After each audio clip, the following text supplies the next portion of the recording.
Hello, welcome back to the Project Hercules Diaries. It's been quite a good day today. We've got a fair bit done. I say that because it's not just about the bike and the project. We've also been out for a ride. It's been a lovely sunny day. Some mates have come to see us and it's been a very, very productive day. But before all that happened, we managed to finish machining the 57 tooth Dunlop rubber sprocket and put a longer 3/8 drive chain on. So this is now 19 teeth to 57 teeth, which is a 3-to-1 reduction. And we have 9 teeth here and 49 teeth here, which is a 5.44 to 1 reduction, and overall that gives us 16.3 to 1, and before it was about 13.75, so that it was exactly 13.75. So we've managed to hook up the ignition to help me do this one-handed because all my little helpers are away today. I've got a bit of a jury rig here for the decompressor, and I've got a bit of a Dicky Meccano switch here. But if all goes to plan, I can demonstrate what happens when you spin the motor over with the decompressor engaged and then drop the decompressor, and I think we have probably got enough rotational speed to have a go at starting the bike, so it's really quite exciting. So fingers crossed this will work.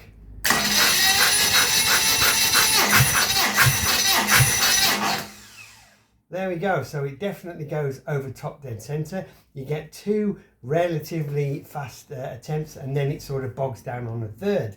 So we have had the rev counter on here and we were measuring this at between 400 and 700 RPM when the decompressor gets dropped. Obviously the speed varies as the piston comes up on compression. So at 400 RPM and 3-to-1 reduction, it means the crank is at its slowest 133 RPM, and the minimum to fire the ignition is 120. So fingers crossed it should be fast enough to energize the ignition and start the bike. And that's pretty much how it would sound. A nice fast spin over, you drop the decompressor, you'll hear the starter motor struggle, it'll take it over the top and then roar into life. That's the plan. Let's just do that one more time.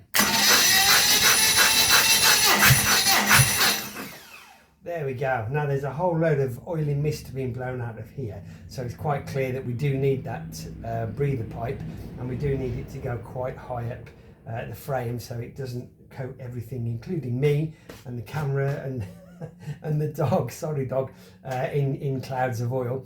But I think with the following wind we have a very good result. Next job will be to connect up the electronic ignition, and when that's fitted, do the same test again with the plugs out and see whether we get a spark when we drop the decompressor. Obviously we'll get a spark while it's cranking, and then when we drop the decompressor we should continue to get a spark, and then we could try fire it up again. So it's running off a car battery, but it's a bit of an old car battery that's just been lying around, so it won't be any better than a fully charged fresh bike battery, especially not a lithium polymer one if I go down that route.